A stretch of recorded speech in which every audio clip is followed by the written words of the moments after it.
Hello, everyone. Tassif here, back with another live stream. It is Friday night. So, if you're joining me from the live stream, I want to thank you from the bottom of my heart because I know people have so many things to do on Friday, hang out with friends, family, go out, watch a movie, um, various things to do. So, if you are taking time out of your schedule to join this live stream and to participate in a conversation about pressing policy issues, then I want to thank you. And as always, please, as you are joining, uh, my friend Terry is here, and she is just posting an image of the American flag. Terry, so wonderful to see you. We missed you yesterday during the live stream, so it's wonderful to see that you're back. And please, Terry, let us know what the weather is like in South Dakota. We had here in Wisconsin, we had some snow overnight. Started Thursday night into Friday morning. Terry writes, I'm short on phone battery. That's okay, Terry. Terry, remember when um, we didn't have smartphones in the days before smartphones, and the phone battery would last a long time. Okay, uh, you know, I remember. So I'm talking about the 2000s, early. I don't even know what to say. Early 2000s, is that word? So anyway, I'm talking about the time when there were cell phones, but it was not a smartphone. Okay, it wasn't like a touch screen smartphone. Um, but those cell phones were actually smarter because I'm talking from my experience. If you charged a non-smartphone, like the pre-smartphone era cell phone, if you charged it on a full charge, it would easily last 24 hours, and in fact longer than that, even 48 hours. And depending on how much you used it, yeah, you could go 48 hours with a full charge. But now, these days, these smartphones, okay, these advanced devices, the smartphones, the battery, you have to constantly charge it. So we went from the phones with cords, and we went to cordless phones, and then cordless phones became, slowly evolved into like cell phones. And then we're kind of going backwards now, because now the cell phones, the smartphones need to be charged so much, a couple times during the day, depending on how frequently you're using it, that it has almost become a corded phone again. Because if you've got a smartphone and now you're charging it constantly, then it becomes a phone with a cord, right? Of course, you can say that I've got a wireless charger, right? The wireless chargers, my car has a wireless charger. I can just as I'm driving, I can put the phone down and it's going to charge.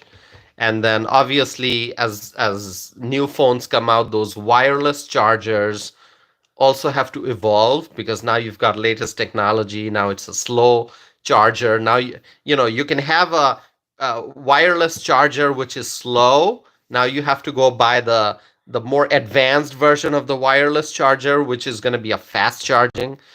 It's like let's just have those simple cell phones, okay?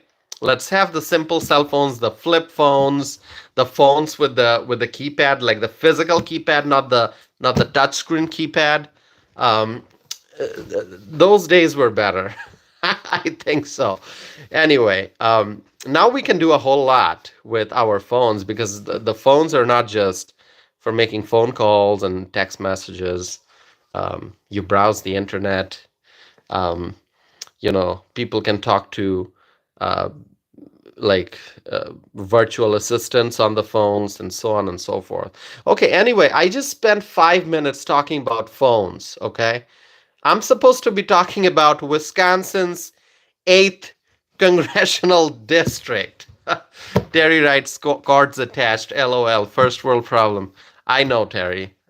Anyway, yeah, so I think it's fair. We can talk about phones because, as I keep saying, this channel, my YouTube channel, is about social and political issues, both domestic and international. I talk about things that affect our lives, and smartphones and phones in general play a huge role in our lives, right? And so I think it's fair to talk about. I mean, it's part of relevant discussion. We talk about technology and how that's affecting our lives and so on and so forth. So anyway, I spent almost 6 minutes on it now. I'm going to move forward here. Okay. Um, Wisconsin's 8th congressional district. There's so much I want to talk about Wisconsin's 8th congressional district. Okay, let me start, my friends. I'm going to start the discussion with some news from Washington, D.C., okay? But the news has connection to Wisconsin. And some of you already know what I'm about to talk about, what I'm going to talk about now. And I'm sure my friend Terry, do you know what I'm going to talk about? Okay, so Terry is asking, where is the 8th district? Terry, it's northeast Wisconsin. I'm talking about Green Bay. I'm talking about the Appleton area, Door County. That's 8th congressional district. And now you probably know what I'm talking about. So a GOP lawmaker is stepping down early and leaving Congress. And you know who I'm talking about. Terry, can you guess who I'm talking about? Which congressman I'm talking about? I'm talking about Mike Gallagher of Wisconsin. Okay, so Mike Gallagher of Wisconsin. Congressman Gallagher announced earlier that he would not run for re-election. Okay, he said he would not run for re-election, but now he's saying that not only is he not going to run for re-election, but he's leaving early. Okay, I don't know what to say. I don't know how to react. Okay, he's leaving early, so reportedly he's gonna depart from Congress even before finishing his current term. Any initial reactions, my friends? Oh, what do I say? I've been thinking about it ever since I saw the news. Okay, I've been thinking about the 8th congressional district since I learned that Gallagher's not going to run again. And, now I'm kind of surprised or shocked. I don't know what to say. Should I say surprised or shocked? I'm shocked. Okay. I'm shocked that Gallagher has decided that he's going to leave early. He could have stayed until the end of the current term, but he's leaving early. So Mike Gallagher is the congressman from Wisconsin's 8th congressional district. As I said, it's northeast Wisconsin. And if you don't know what the congressional district looks like on the map of Wisconsin, you can just look it up. Okay, just do a search on the internet. By the way, let me tell you, the 8th congressional district, that part of the state, it is so beautiful. It's a beautiful part of the state. Door County, which is an amazingly beautiful county in Wisconsin. It's a very popular tourist destination, amazing scenic beauty. If you're not from Wisconsin, but you want to visit Wisconsin, please check out Door County, okay? Visit sometime in the summer. So Mike Gallagher's district is the 8th congressional district, and Door County is part of that district. So just wanted to highlight for tourism purposes. Please visit Wisconsin and go to Door County. Anyway, so going back to the political discussion. Mike Gallagher's district is a beautiful part of Wisconsin. Okay. And Gallagher announced that he's not running for re-election. Um, and now he's saying that he's leaving early. And I don't know the reason for that. I really don't. But let me just deviate a little bit from the discussion here. And let me point out that just over a week ago, I posted a video of me delivering a speech with a PowerPoint presentation, and I posted that on YouTube. And I also talked about it during my live stream. Okay. I spoke in front of a group called Informed Women in Green Bay, Wisconsin. I posted that video of me doing the speech talking about how I came to the US from Bangladesh and sharing my experience, sharing my views on immigration issues, talking about my naturalization ceremony and the whole process, and talking about the border crisis. So there's a 1 hour, 13 minutes approximately video. That's how long it is, 1 hour, 13 minutes. That video is on my channel.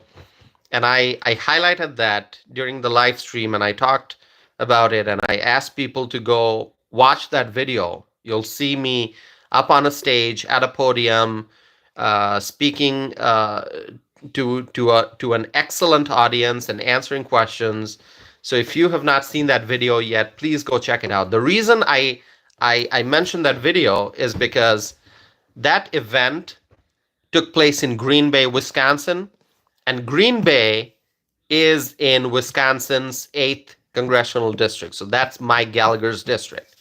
So I was there a little over a week ago, maybe almost 2 weeks at this point. It was on March 12th, so do the math. Anyway, that event was in Green Bay, which is Mike Gallagher's district. So I was there just some days ago. Anyway, Mike Gallagher announced that he's leaving. He's reportedly leaving. And I saw a date mentioned in one of the news articles that I read. Reportedly, Mike Gallagher is leaving Congress on April 19th of 2024. So next month. Okay. Less than a month from now. Because as I'm speaking, this is March the 22nd. So April 19th is less than a month from now.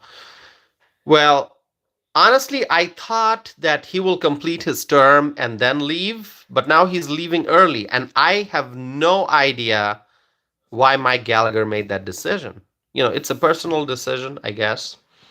I haven't seen, like, in person, I haven't seen Mike Gallagher in a while. I think last time I saw him might have been during the convention. But I don't remember. By convention, I'm talking about the GOP state convention here in Wisconsin. And did I see him at the last convention in 2023? I don't remember.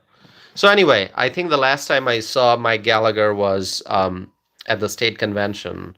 But I forget which convention it was. Was it the 2022, 2023? Anyway, Gallagher is leaving, and it's his personal decision. But the reason why we need to talk about this is because his upcoming departure, will have tremendous impact on Congress as a whole. Okay? When Mike Gallagher departs, as is being reported, when he departs from Congress, the House Republicans will have a 1-seat majority. Oh my God. 1-seat majority. I have said so many times that our majority is really slim in the House. It's very, very slim. The Republicans have a very slim majority. Okay? And when Mike Gallagher leaves next month, as is being reported, that slim majority will be even more slim. Okay? And so that's like razor thin. razor thin majority, extremely slim majority, just one seat majority. How much more slim can the majority get? It's razor thin. And I am shocked, okay? I am shocked, okay? Now, I have not talked to Mike Gallagher. As I said, I haven't talked to him in a while. If I would have seen him, I could probably ask, Congressman, why are you leaving? Why won't you complete the term? Anyway, but I haven't had the opportunity to ask him that question. Um, so I'm just concerned. And the Republican state convention here in Wisconsin is coming up in May, but Mike Gallagher is leaving in April. So I don't know if he's going to be at the convention in May, the state convention. So, I really wonder why he's leaving early. And there will be speculation. People will make different guesses. Some will say, oh, this is the reason. Some will say, oh, that's the reason. Some will say, oh, I think he's leaving because of this, because of that. So political pundits, analysts, commentators, they are going to come up with all different reasons. They are going to make different guesses as to why Mike Gallagher is leaving early.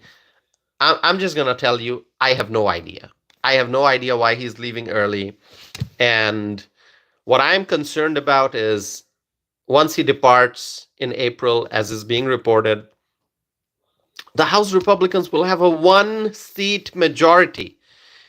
And that's what makes me worried. One-seat majority. I mean, oh my God. So Terry is writing, couldn't wait 6 months. What can I say, Terry? I can't really answer that. I wish he would have waited for 6 more months, okay? But I don't know. I don't know what to say. So, okay, there are some upcoming House elections. So I just wanted to mention a few races that we need to pay attention to. Okay, so listen to this. Reportedly, there's a special election in Ohio in June to replace former Congressman Bill Johnson. And then there's a special election in May in California to replace former Speaker Kevin McCarthy, since, we know Kevin McCarthy left Congress. And then there's a special election in April in New York to replace Congressman Brian Higgins, who left Congress. And so based on the reports that I read, it sounds like the New York seat, the congressional seat in New York, for which there'll be a special election, that seat is likely to stay with the Democrats, okay? That seat may stay with the Democrats. And then the California seat that Kevin McCarthy had, that seat may stay with the Republicans. So New York congressional race, it's being speculated that the Democrats will retain their seat, and in California, the Republicans will probably win that. Okay, and then all eyes will be on Ohio, where a special election will be held in June, and hopefully, the Republican candidate can win that seat. Let's see. Badgerton is here. Badgerton writes, "Good evening, everyone. Good evening. It's so wonderful to see you. Thank you for joining. In case Badgerton missed the discussion that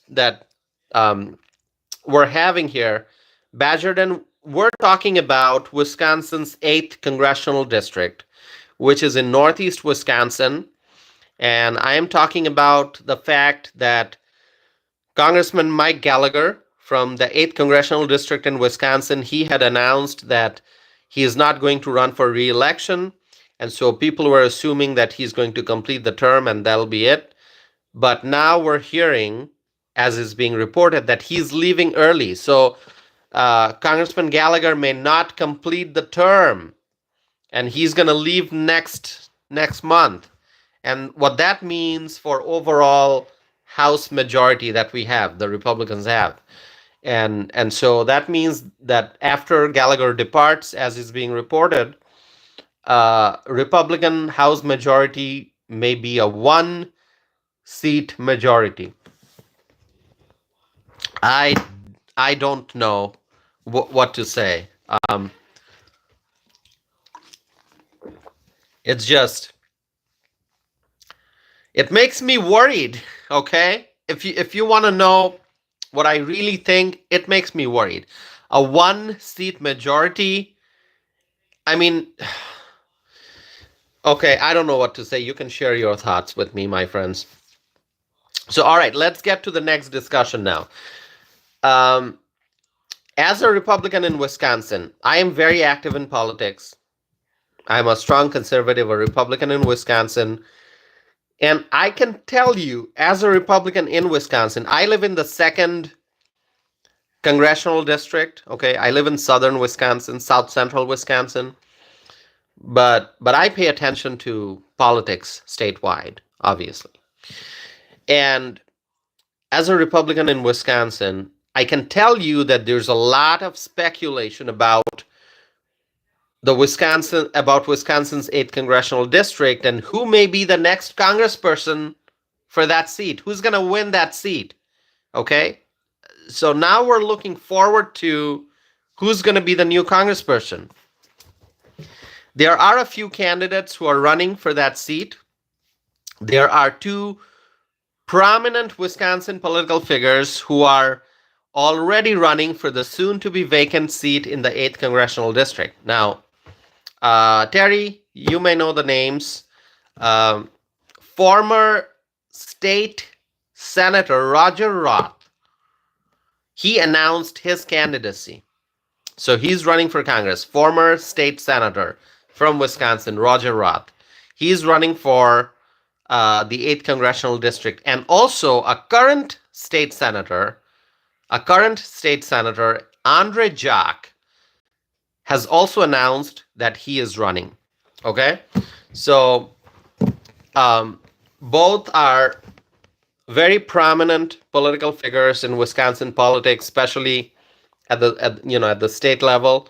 Andre Jack, he's a current state senator. Roger Roth, he's a former state senator, and Roger Roth also ran for the position of lieutenant governor. So if you want to go do a search on the internet and read about the 2022 election in Wisconsin, the 2022 gubernatorial election, then you'll see Roger Roth's name because he ran for lieutenant governor during that cycle. Anyway, one current state senator and one former state senator, they are both running for the 8th Congressional District. And so this race is going to be very interesting. This is going to be very interesting. I don't know who's going to win.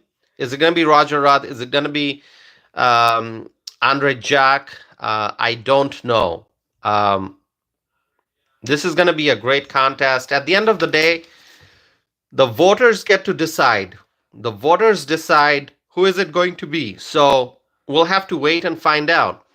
So I'm going to be paying a lot of attention, and this is a Wisconsin issue. I understand it's Wisconsin's 8th congressional district, but like I said, the vacancy in the seat will have nationwide impact because as I said, our House majority is going to go down to one seat majority. And so I would encourage all of you, okay, anyone who's listening, Badger Den, I know you're in New York. I would encourage you to pay attention to this 8th congressional district race, okay? If you're interested, it'll be interesting to see what happens going forward, okay? And anyone else who has not yet participated in the live chat, but you're watching, you're listening, pay attention to Wisconsin's 8th congressional district, okay? It's a congressional district in Wisconsin, but as I said, uh, this race is going to have impact on the overall House majority. Um, maybe better. So Terry, you're writing maybe better. He left later, so Evers didn't fill it with it. Good question, Terry. I don't know how that seat is going to be filled. Is it going to be an appointment by the governor? Is it going to be a special election? When will the special election be? Um, I don't know. I just saw the news. I had such a busy day. I had such a busy day that I really haven't had a chance to find out how that seat may be filled. Is it going to be temporarily filled by somebody else? Is it going to be the governor appointing someone, or will there be an earlier special election? I don't know. Anyway, so I don't want to speak about something that I don't know. But great question as always, and that's why I encourage people to participate in the live chat window, because there are some great questions that come up in the live chat window. So um, anyway, we'll see what happens going forward. But as I said, my concern obviously is that the House GOP majority is going to be more slim as soon as Gallagher departs from Congress. So, my friends, let me just tell you, Wisconsin politics is important because Wisconsin is a battleground state. But what happens in Wisconsin affects the whole country, and I'm not saying that because I'm in Wisconsin. I live in Wisconsin. I love Wisconsin. I'm in Wisconsin politics. That's not the reason why I'm saying it. I mean, it's a fact, okay? When you look at the battleground states that are important for 2024, Wisconsin's name comes up. The U.S. Senate race in Wisconsin will help decide if Republicans win the majority, if Republicans regain the majority in the U.S. Senate or not. Okay, and so the Senate race in Wisconsin is very important. And then remember, in 2016, Donald Trump won Wisconsin and won the 10 electoral college votes from Wisconsin, and so that was really a historic win. And there was a lot of conversation at the time about Hillary Clinton not spending enough time in Wisconsin and not campaigning in Wisconsin, and how she took Wisconsin for granted, and she kind of thought that, oh, she's going to win Wisconsin. Wisconsin's never going to be won by Trump. And then Trump won Wisconsin in 2016. And I know a lot of Democrats blamed Hillary for not spending time in Wisconsin and for taking Wisconsin for granted. And so that tells you that no one should take Wisconsin for granted, okay? Not a Democrat, not a Republican, because Wisconsin is such a state. I mean, it's called a purple state for a reason. Of course, most of the state is Republican, but there are some really heavy, densely populated Democrat areas like Milwaukee County and Dane County and a few other places. And so it all depends on the turnout. It all depends on voter turnout for a particular election. And so sometimes a Republican wins a statewide race, sometimes a Democrat wins a statewide race in Wisconsin. That's why it's called a battleground state. I'm going to take a sip of water. So thirsty today. So thirsty. And this weather, it just keeps changing. I don't know if I should turn on the AC one day and turn on the heat the next day, because we have had some beautiful 60-degree, really warm days, and it felt like, okay, it's spring. It's finally spring. We're not going back to cold weather and snow. But then last night, this morning, it snowed and it's cold out. And so, I have had days when I turned on the AC and then you turn the heat on again. It's just, crazy Wisconsin weather. Can't predict what's going on, just like politics. I keep saying in politics, it's hard to make predictions. Well, guess what? You cannot predict Wisconsin's weather, okay? So anyway, as I was saying, Wisconsin is important at the national level because we don't know who's going to win the 10 electoral college votes from Wisconsin. In 2016, Trump won, excuse me, and so who's going to win in 2024? Is it going to be Trump again? Is it going to be Joe Biden? And that's why Wisconsin, all eyes are on Wisconsin. It's a battleground state, purple state, and people should pay attention. Okay. And so, my friends, um, Mike Gallagher's departure is going to have an impact on national politics and policymaking. There's no doubt about that. And let's see what my friend Terry is writing. State law.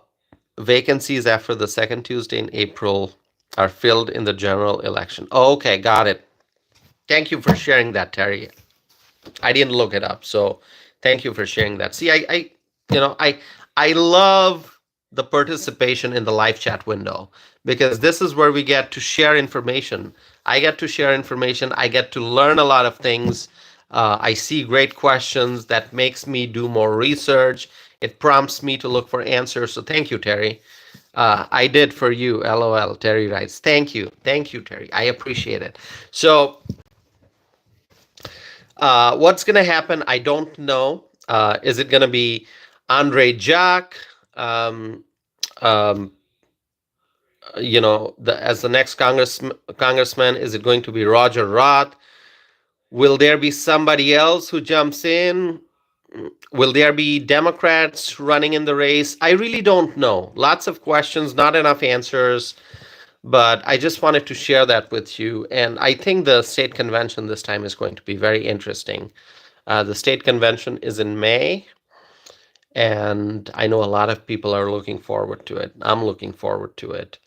Um, so yeah, I mean that's all. I have a lot of things to talk about, lots of different other topics.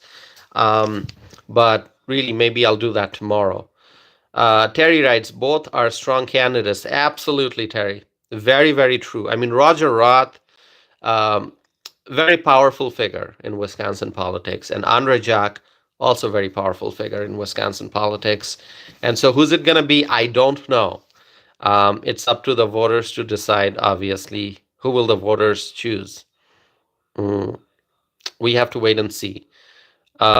Anyway, it's going to be very interesting. So I have a lot of discussion to do on immigration. I'll try to do that tomorrow, and some other very important issues that I'm going to talk about. So I don't think I can get to those tonight, but please stay connected with me, my friends, and I'll try to do a live stream tomorrow. And I don't know what time. I think it'll be. I have some travel plans for tomorrow. Okay, I have some travel plans. Um, I made some travel plans, but then I'm kind of 90% sure I'm going to be traveling tomorrow morning. But then it all depends on the weather because it's a weekend, and if the sky is cloudy, if it's snowing, then you don't feel like traveling. You just feel like staying home. But if the weather becomes nice, it doesn't have to be absolutely clear skies. If it's just partially cloudy, but you still get to see a little bit of the sun, that should be enough for a nice day of travel. Okay, so Terry is asking, how much snow did you get? Terry, I have had such a busy day, Terry, that I didn't get. I just know there's snow on the ground. I just know that when I left my apartment this morning, I had to take the brush and clean the snow off of the top of my car, which was parked outside. Um, I haven't seen the numbers as to how much of snow we got, but um, it was moderate, I guess. Um, well, I say moderate snow. Moderate means different things in different places, right? Okay. Um, Terry writes, Greene County got about 4 inches, but it's all melted. Yeah, it all melted. Um, so that's the good thing. It snows and then it goes away. It doesn't stick. That's okay. I'm fine with that. So, my friends, always wonderful chatting, and I'm just so happy that people are joining me on a Friday night. You're spending your valuable time with me. So, anyone else who's here who has not yet written anything in the live chat window, please write something. I'm going to hang out here for a few more minutes to see if people have more questions, more comments, um, anything you want to talk about. Um, there are so many things going on, so many things. I mean, let me just say, those images of those video clips of the illegal immigrants forcing their way into the U.S., knocking down National Guard troops, it is so disturbing.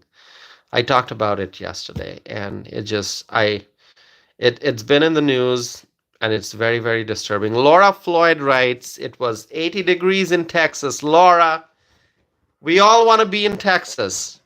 I want 80-degree temperature. I want to be where it's 80 degrees. So, oh, Texas. We love Texas. And Laura, I, I've told you before, I'll say it again. You got America's best governor. So, both Terry and Laura, I can tell you, you have Kristi Noem and Greg Abbott. You've got, I would say Kristi Noem, Greg Abbott, and Ron DeSantis, top three governors in the country. I think I've said that before. Um, I tend to put Greg Abbott at number one. Okay, it's because he's got such a tough issue to deal with. At the southern border, and he's doing a great job. And so Terry's writing spoke a couple days ago. Spoke what, Terry? Sorry, I a couple days ago with. Oh, Kristi Noem. Kristi Noem. She spoke very vice presidentially. Kristi Noem would be such an amazing. I'm actually looking forward to Kristi Noem becoming the VP pick. I think she'd be great. She's gonna be great, I think. Anyway, Greg Abbott, Kristi Noem, Ron DeSantis, really amazing governors. Amazing governors. So anyway, still the big question I think that everyone's thinking about is who is going to be the VP candidate. I mean, I know that Trump is going to make the announcement at the right time, but when is the right time? I would say now is the right time, okay? Just make that announcement and gain more momentum. Gain more momentum. We are all looking forward to. I mean, there's that curiosity, there's that speculation, that eagerness to find out. People are restless. People are impatient. They are looking forward to finding out who the vice presidential pick will be. If it's Kristi Noem, if Trump comes out and he stands up on a stage at a podium and he says, "I'm picking Kristi Noem," I'm going to be so happy. I'm going to be so happy. And Terry, I'm going to send you an instant text and say congratulations, because I know how much you like Kristi Noem, and you know how much I like Kristi Noem. I mean, she's a superstar. So I would love to see her as VP. Now, is there a possibility that it may be Ron DeSantis? Is there a possibility that Ron DeSantis may be the VP pick? I think that's very possible. That's very possible. So, and then it could be someone that we're not talking about. You never know. It can be someone that we have not even mentioned. By the way, on Tuesday, the 26th, I think that's the date I saw, reportedly, what's his name? Robert F. Kennedy Jr. RFK Jr. is reportedly going to announce who he is picking for vice president on March 26th. And so I'm waiting for that. Now, anyone has any guess who it might be? Terry, do you have any guess who RFK may pick for VP? Any idea? I'm gonna look something up here on my computer. Let's see. Um, let me see.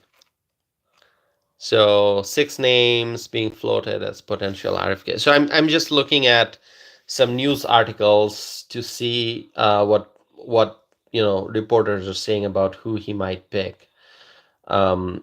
There seems to be a few names. Jesse Ventura's name has come up.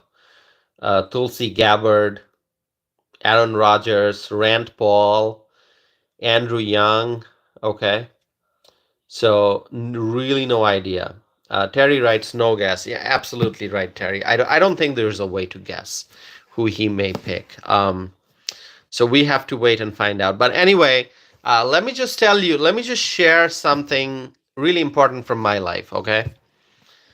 I landed on US soil for the first time in March of 2007.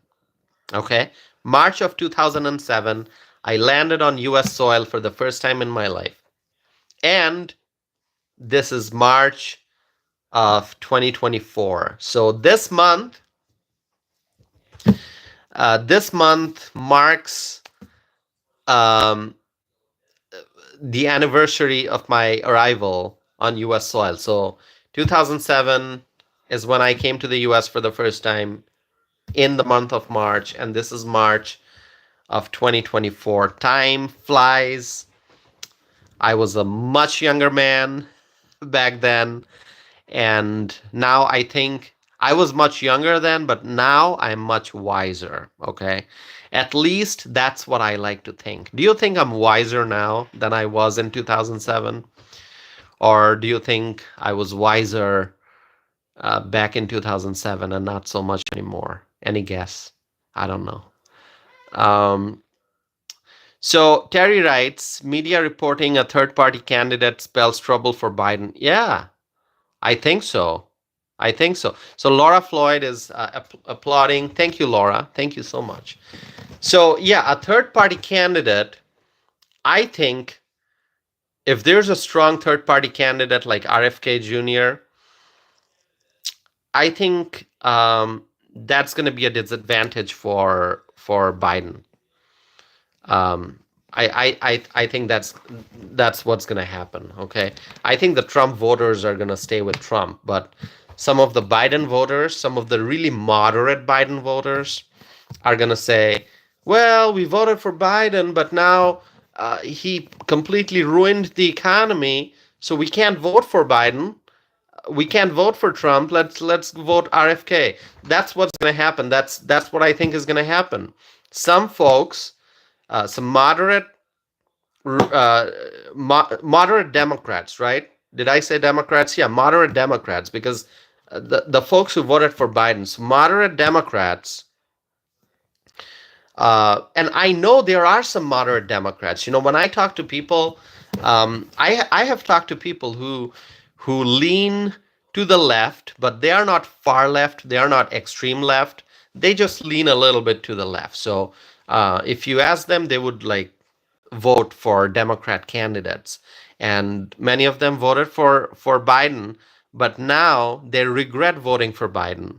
Okay, because of what Biden did to the economy with the inflation and with the border crisis and with supply chain problems and so many other issues, right? So a lot of those moderate Democrats, they are so sick and tired of the Biden administration that they're not going to vote for Biden. So some of them may not vote. I don't think, I mean, some may have a complete change of mind and they may decide to vote for Trump, but some moderate Democrats may just say, they're going to stay home. Or they may see RFK as an alternative and vote for RFK. So anyway, I think it's going to be a disadvantage for Biden, as my friend Terry pointed out, that media reporting a third-party candidate spells trouble for Biden. So that's going to be a good thing for Trump. So I think Trump's going to win. So Laura Floyd writes, right, wiser now. That's great to know that you think I'm wiser now. My friend Terry writes, LOL, I hope you are wiser. I hope so too, Terry. I hope so too. Okay. I'm a conservative. I'm a Republican. I'm very vocal about my First Amendment rights and, expressing my opinions. And, I do a lot of studies. I read a lot. I learn a lot. So I'm really hoping that I'm wiser. Okay. So as I age, I want to be wiser and wiser. Okay. Is that possible? Um, I just want to keep becoming wiser as a person. That's my goal. All right. Badger Den writes, I'm voting for Trump. Wonderful to know that, Badger Den. I am looking forward to voting for Trump as well. Trump 2024. Trump 2024. So I really think, based on my observation, that Trump's going to win.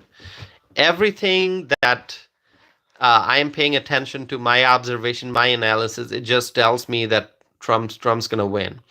Trump has the momentum, and I think as soon as he announces who he is picking for VP, and I am very, very sure that he's going to make a great decision. I think his campaign is just going to be like charged up even more. And he's going to be gaining even more momentum, because then he'll have a running mate. So it's not just going to be Trump and the surrogates campaigning. It's going to be Trump's running mate campaigning. And I am looking forward, like whoever the running mate is, I'm looking forward to seeing that person in Wisconsin for campaigns. I hope that Trump and whoever his running mate would be, they both spend a lot of time in Wisconsin. Wisconsin is important. And Wisconsin voted for Trump in 2016. And so in 2024, that can happen again.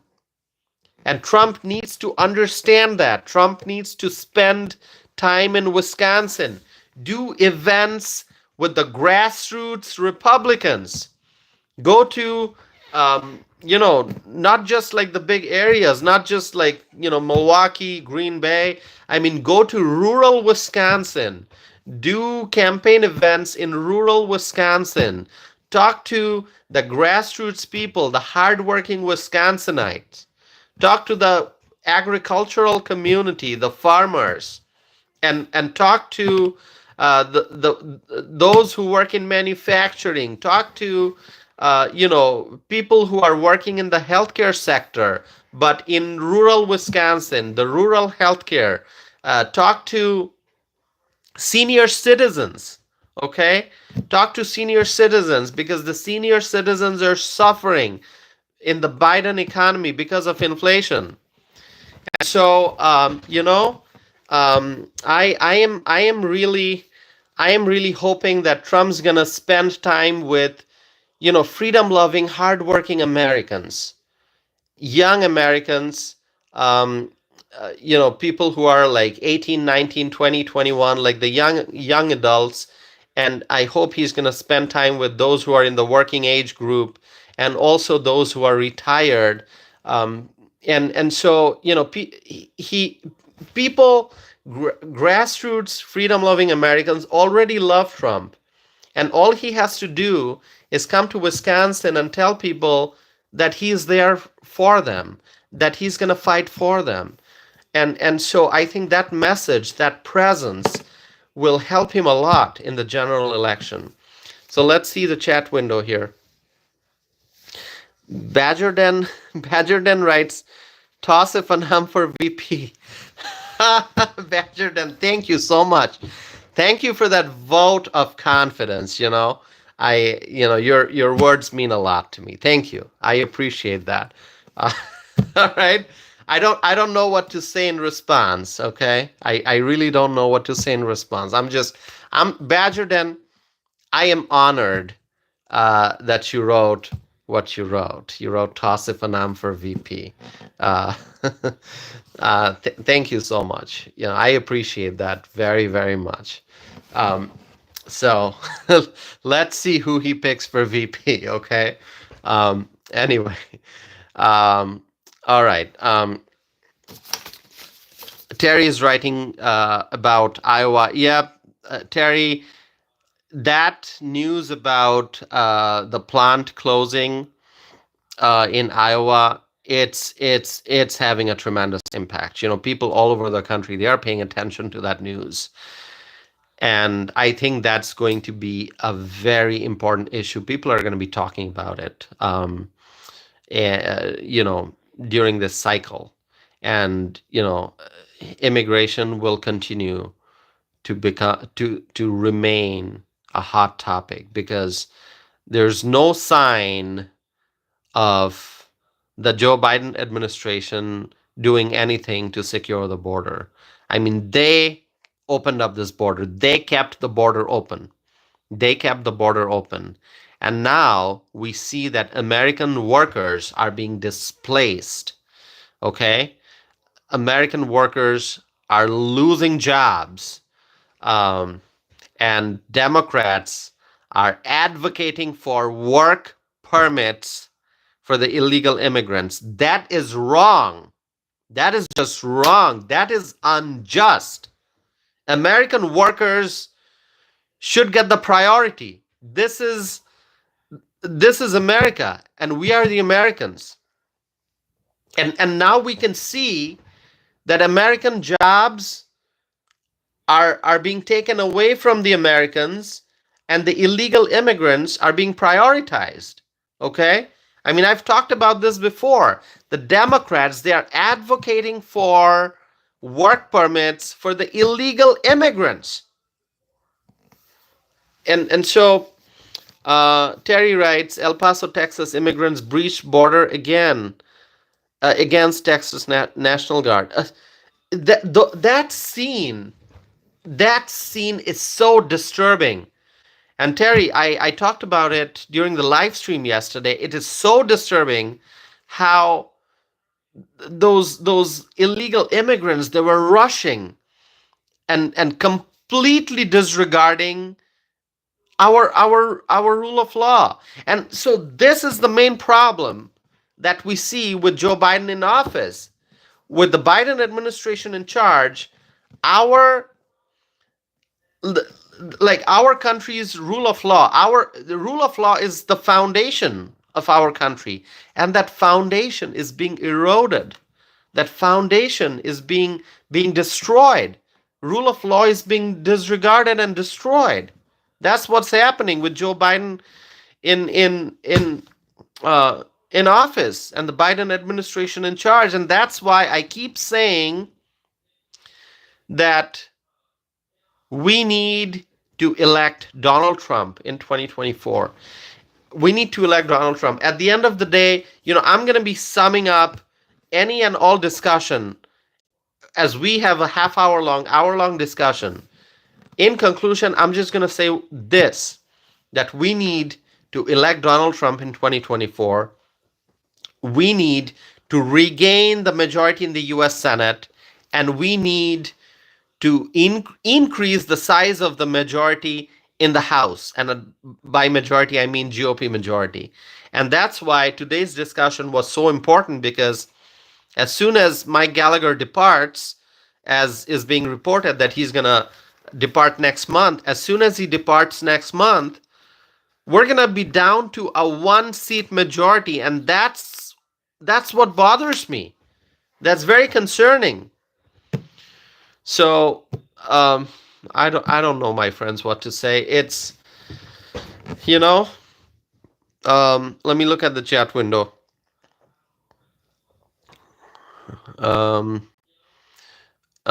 Trump says he'll have the money for Letitia in New York so he can get his appeal. So are you referring to the case? You're referring to the case, right? Trump is being compelled to pay a huge penalty. Is it almost $500 million? I mean, I'm not going to discuss that in this episode because I think I'm going to need at least 1 hour, just 1 hour for an episode just to talk about these legal cases that, the liberals are throwing at Trump. All these huge fines and penalties, and um, they took his mugshot in Georgia. It's unbelievable. Unbelievable. Close to $500 million he's being fined. It's just, I don't know what to say. I'm going to need at least an hour just to talk about the cases. And, every time the liberals come up with some kind of a lawsuit to go after Trump, his support grows. More and more people start supporting him. And I think the more lawsuits these liberals throw at Trump, the more the independent voters will support Trump, because the independent voters, they are sick and tired of lawsuit politics. Okay, the liberals, they are trying to throw all kinds of lawsuits at Trump so that he stays busy with all these lawsuits so that he doesn't have much time to campaign. And that's clearly what the strategy is.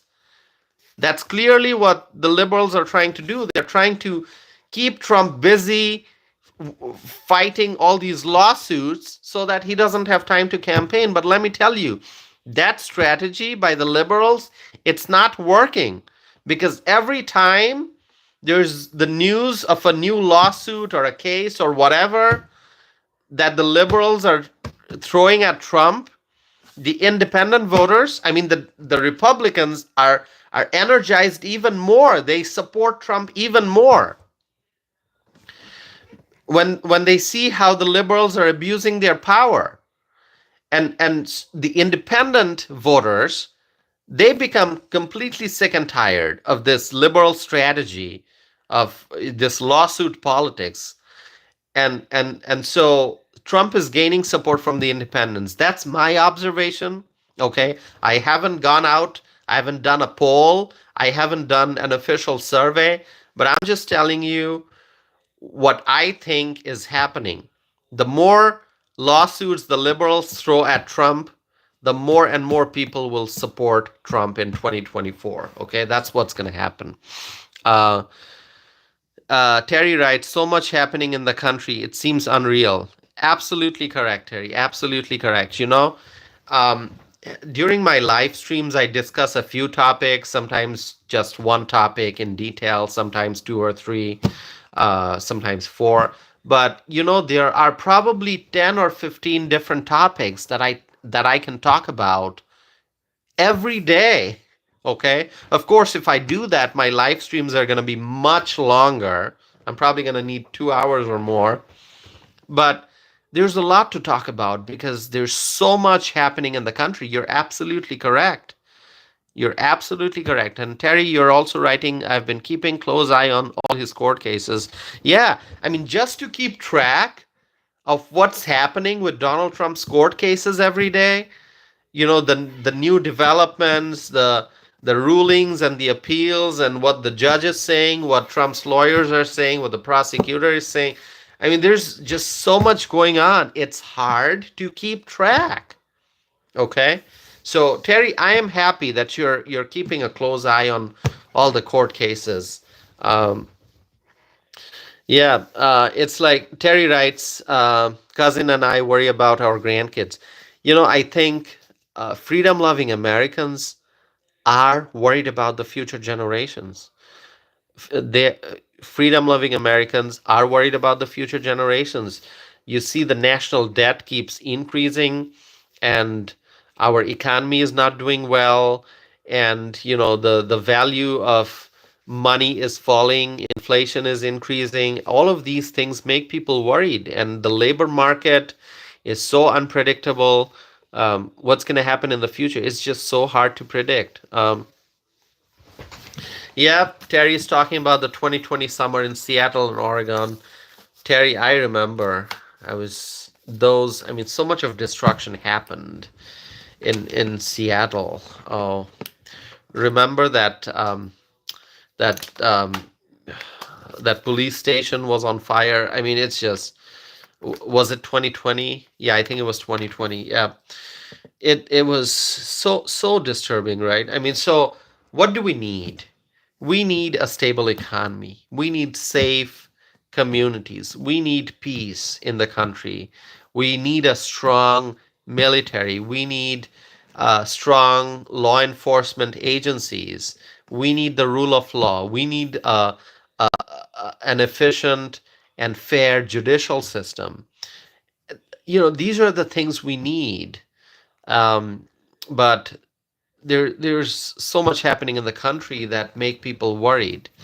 So we're going to be talking about those and much more. So Terry, I'm glad to hear that you're keeping close eye on all these court cases, and we can discuss those in details in future live streams or future podcast episodes. So, my friends, we're past the 1 hour time mark. I want to thank you all for tuning in. Let me just tell you, I really appreciate your time. So, my friend Terry, you're always so wonderful about participating in the live chat and for tuning in for the live streams. I really, really appreciate that, Terry. Thank you so very much. Badger Dan from New York, thank you for joining. Thank you for staying connected with my channel. Thank you for sharing your thoughts. I appreciate that. And Laura Floyd from Texas, thank you so much, Laura. And thanks for saying that I'm wiser now. And Terry also said that. I hope you're wiser. Yeah, I think I'm wiser. So thank you for the wonderful comments. Thank you for joining, for tuning in. And please don't forget to share information about my YouTube channel with your friends, family members, and neighbors. Help me spread my message. Help me spread my word. Help me reach more and more people. Okay, I would appreciate that very much. So Terry writes, "We are all wiser." We are, Terry. We are. We are all wiser. And my gray hair, I don't know if how much you can see that. I have really dark hair, black hair, but it's all turning salt and pepper now. So, that's probably an indication of me becoming wiser and wiser. I hope so. I hope so. All right. Thank you so much for tuning in for my live stream. I hope to do another live stream tomorrow. But once again, as I said, I'm going to be traveling tomorrow. That's my plan. So I may be doing a live stream later in the night from Wisconsin, or if I'm out of state, um, which would be in neighboring Illinois. If I'm in Illinois tomorrow, and that's my plan. But if I'm in Illinois, I may do a live stream from there too. So thank you so much. Laura writes, I enjoy listening to you and people in chat. Have a good night, everyone. Have a good night, Laura. Thank you for joining. So, my friends, thank you all for being here. Once again, please help me spread my message, share information about my channel with more and more people. So, thank you. And I'm going to be going offline now, and I'll be back with more videos, more live streams, lots of things to discuss in future live streams. So please stay connected with me. Thank you all very much. Have a wonderful night, and I'll see you tomorrow, hopefully. Thank you.